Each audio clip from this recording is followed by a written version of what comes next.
ఒక video release అయింది. BR Naidu press మీట్లే చూడండి, అది నిజమా కాదో మీకే అర్థమవుతుంది.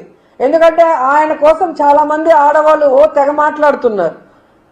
కొంతమంది అయితే ఏకంగా ఆయన్ని సమర్థించేస్తున్నారు పొలిటికల్ నాయకులు.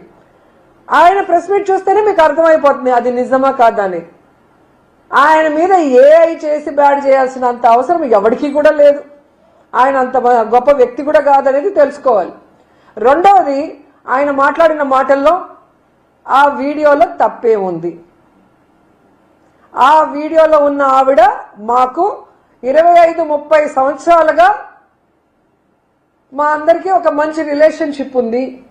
వాళ్ళ ఇంట్లో వాళ్ళు కంప్లైంట్ చేశారా లేదా మా ఆవిడ కంప్లైంట్ చేసిందా, మీకేంటి బాధ, ఇలా మాట్లాడినప్పుడు అది ప్రజల విజ్ఞతకే వదిలేస్తున్నాను. వాళ్ళిద్దరి మధ్య ఏముంది, ఏం జరిగింది, ఏం జరగలేదని. ఎందుకంటే ఈరోజు ఆ వీడియోలు బయటకు వచ్చాయి అంటే ఒకటి ఆమెనా బయట పెట్టాలి, లేదా వాళ్ళ ఇంట్లో పనిచేసే వాళ్ళైనా బయట పెట్టాలి. వేరే వాళ్ళు పోయి వాళ్ళ ఇంట్లో కెమెరా పెట్టి తీసేంత అవకాశం ఉంటుందా? అది ఒకసారి మీ అందరూ కూడా ఆలోచించాలి. ఈరోజు పట్ట పగలు ఈ విధంగా దొంగ దొరికిన తర్వాత తప్పించుకోవడం కోసం ఈయన ఒక కేసు పెడతాడు, మళ్ళీ ఆవిడతో ఒక కేసు పెట్టిస్తాడు. అవి ఫేక్ వీడియోలు, ఏఐ వీడియోలు, మా మా మా గౌరవాన్ని భంగపరుస్తున్నారు అనేసి. ఆమె పేరేంటో నాకు తెలియదు, ఇందులేఖ అనుకుంటాను. ఆ మేడంకి నేను ఒక సలహా ఇద్దాం అనుకుంటున్నా.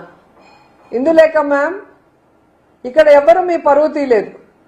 మీ పరువు తీసిందంతా బిఆర్ నాయుడు గారు.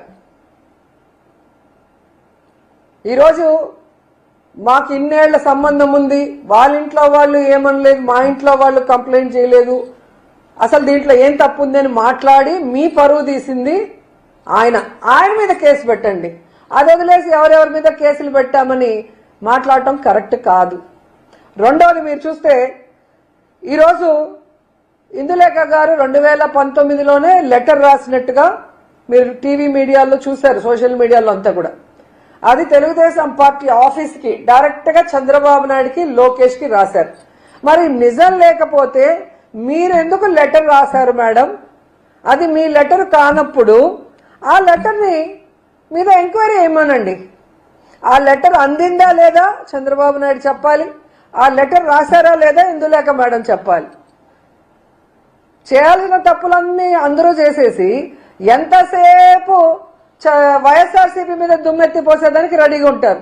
ఏ రోజు వైఎస్ఆర్సీపీ ఇలాంటి తప్పుడు పనులు చేయలేదు, ఏ రోజు వైఎస్ఆర్సీపీ ప్రజలకి అన్యాయం చేయలేదు, భగవంతుడిని కూడా ఎప్పుడూ కూడా అగౌరవపరచలేదు. కానీ మీరు ఎదవ పనులు చేస్తారు, భగవంతుడిని అగౌరవపరుస్తారు, వీడియోలు దొరుకుతారు, ఫోటోలు దొరుకుతారు, మళ్ళీ ఇదంతా వైఎస్ఆర్సీపీ కుట్ర అని